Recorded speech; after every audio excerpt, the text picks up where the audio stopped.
আসসালামু আলাইকুম, কেমন আছেন সবাই? আশা করি সবাই ভালো আছেন। তো আজকে ব্লগটি শুরু করে দিলাম বিকেল থেকে। বিকেলে পেঁয়াজ আর রসুন নিয়ে এসেছিল ভ্যানে করে, তো এখান থেকে মাছের বাজার হিসেবে রেখে দিলাম। যেহেতু মাস শুরু হয়ে গেছে আর আমি মাছের বাজার, এক মাসের বাজার একবারে করে ফেলি। তো আলু আর পেঁয়াজগুলো রেখে ভালোভাবে গুছিয়ে নিলাম।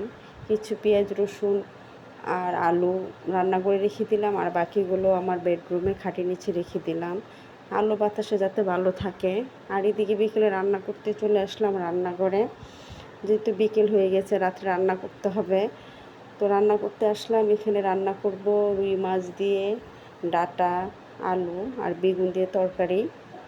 তো মাছ ভেজে আমি রান্না করি, আর আমার জন্য এক পিস মাছ তুলে রেখেছি, আমি ভাজা মাছ খেতে পারি না। আর আমার জামাই আর আমার ছেলে, ওরা মাছ ভাজা ছাড়া তরকারি খেতে পারে না, ওদের জন্য মাছ ভালো করে ভেজে তারপরে তরকারি রান্না করতে হয়। তো এই তো মাছ ভাজা হয়ে গেছে, মাছগুলো নামিয়ে নেব। যে প্রচণ্ড একটা গরম পড়ছে, রান্না করে আসলেই মাথা নষ্ট হয়ে যায়। কী রান্না করব কি করব না, তাড়াহুড়ো করে খালি রান্নাঘর থেকে কখন বেরোবে সে চিন্তা করি। তো এইদিকে রান্না করার জন্য আমি কড়াইয়ে তরকারি ঢেলে দিলাম। আর আমি সব তরকারি, যে কোনো ঝোলের তরকারি হোক, রান্না করার আগে ভালো করে তেলে ভেজে তারপর রান্না করি। তো এখানে মাছ রান্না করার জন্য মশলা দিয়ে দিলাম, ভালো করে কষিয়ে তারপর মাছ এখানে দিয়ে দিব।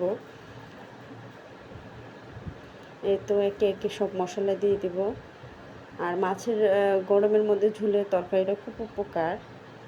তো বেশি কিছু রান্না করব না, শুধু একটা তরকারি, ঝোলের একটা তরকারি রান্না করব। আর এদিকে ডাঁটা চিকন করে পইলে নিচ্ছি, আর আলু পইলে নিচ্ছি আপনার করব, কি বলে, কেচকে শুটকি দিয়ে রান্না করব। এই তরকারিটা আমার অনেক ভালো লাগে। তো এই তো তরকারি সবাইকে একে দিয়ে দিয়েছে, ভালো করে কষিয়ে তারপর ঢাকা দিয়ে দিব। তো এই তো রান্না করতে করতে প্রায় সন্ধ্যা হয়ে যাচ্ছে। সন্ধ্যা কি আগ মুহূর্তে এসেছে রান্না করতে। তো রান্না করতে ইচ্ছেও করছে না, এত গরম, কি রান্না করব, রান্না করে কি থাকা যায়, তাড়াহুড়ো করতেছে রান্না করতে এসে। তো এদিকে আমার হাজব্যান্ড সন্ধ্যায় চলে আসবে, তো ওর জন্য আর ছেলের জন্য নাস্তাও বানাইতে হবে, সন্ধ্যার নাস্তা যেটা। এদিকে আমার তরকারি প্রায় হয়ে গেছে, দেখেন তরকারির কালারটা কেমন সুন্দর এসেছে।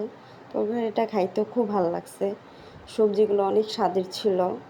সব সময় এমন স্বাদের সবজি পাওয়া যায় না, তরকারি কোনো রান্না করলে দেখা যায় স্বাদ লাগে না, খাইতেও ভালো লাগে না, কিন্তু মাঝে মধ্যে কিছু সবজি আছে যা খাইতেও ভালো লাগে।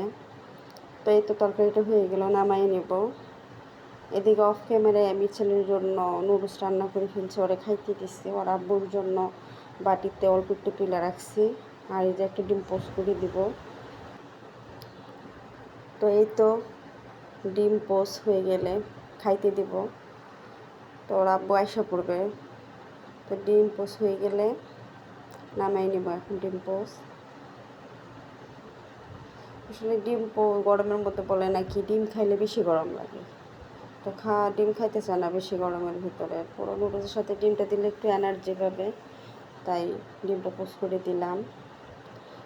তো এইদিকে আমি শুটকি তরকারি রান্না করার জন্য তেলে কেচকি শুটকি দিয়ে দিছি, ভালো করে শুটকিটা ভেজে নেব, শুটকিটা খাইতে ভালো লাগে।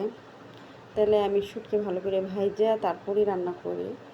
এখন পেঁয়াজ দিয়ে নিই ভালো করে ভেজে, এখন পেঁয়াজ দিয়ে দিব।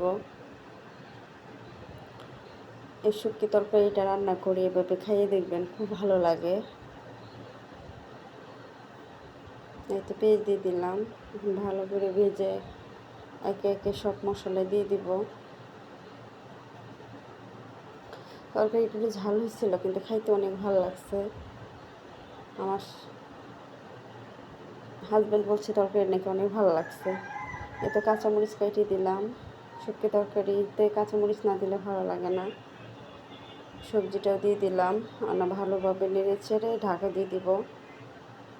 এদিকে তরকারি রান্না করা অবস্থায় বলতেছে চা খাবে, আমাকে তরকারিটা হয়ে নিই তারপর চা বানাই।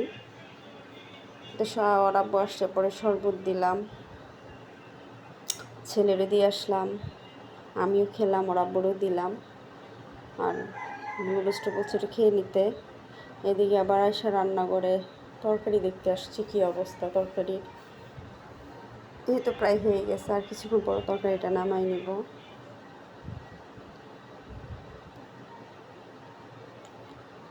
তো আব্বুর এসে আবার পানি দিলাম, ঠান্ডা পানি। এদিকে উনি খাচ্ছে আর বলছে যে বাইরের কি অবস্থা, বাইরে আজকে অনেক গরম পড়ছে। বলছি যে ঠিক আছে, পরিস্থিতি এখন দেশের খারাপ। এই মুহূর্তে দেশের নানান জায়গায় গ্যাঞ্জাম শুনতেছি, শোনা যাচ্ছে, টিভিতে দেখা যাচ্ছে, ভয়ই লাগে। আমাদের ময়মনসিংহেও কিস্তি ভার্সিটির ওইদিকে ঝামেলা হয়েছে নাকি ওদিন।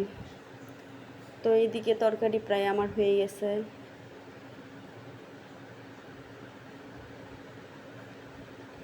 তরকারিটা আর একটু হলে নামিয়ে নেব। আর এদিকে চা খাবে, সন্ধ্যা হয়ে গেছে, আমিও খাবো, ক্ষুধা লাগছে। দুপুরে খাওয়ার পর বেশ অনেকটা সময়ের পর আমরা সন্ধ্যায় কিছু না কিছু খাইতে হয়। আবার রাত্রের খাবার খাইতে খাইতে তো 12টা 11টা 12টা বেজে যায়।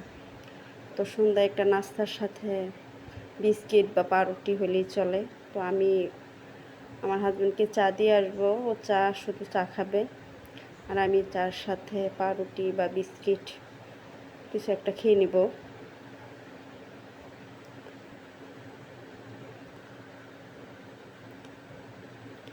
এই তো চা ঢাইলা দিয়ে আসবো আমার হাজব্যান্ডকে। আর আমি চা স্টিলের গ্লাসেই খাবো, আর স্টিলের গ্লাসে চা খাইতে আমার ভালো লাগে। চা অনেকক্ষণ গরম থাকে, আর কাচের মগে চা খাইতে গেলে দেখা যায় ঠান্ডা হয়ে যায়, খুব তাড়াতাড়ি ঠান্ডা হয়ে যায়। আমি ঠান্ডা চা আমার খাইতে ভালো লাগে না। তো ওনাকে চা দিয়ে আসলাম, আমি এখন চা খাবো। পাউরুটি দিয়া ছেলে আমার জন্য দোকান থেকে পাউরুটি এনে রেখে গেছে। তো এই তো একটা পাউরুটি আমি খাবো, আর একটা ছেলের জন্য রেখে দিব। তো সন্ধ্যা নাস্তাটা এখন সেরে ফেলবো। এদিকে আমার রান্না শেষ। এই তো কাচকি শুটকি তরকারি আর রুই মাছের ঝোলের তরকারি। আজ এই পর্যন্তই। আপনারা সবাই ভালো থাকবেন। আল্লাহ হাফেজ।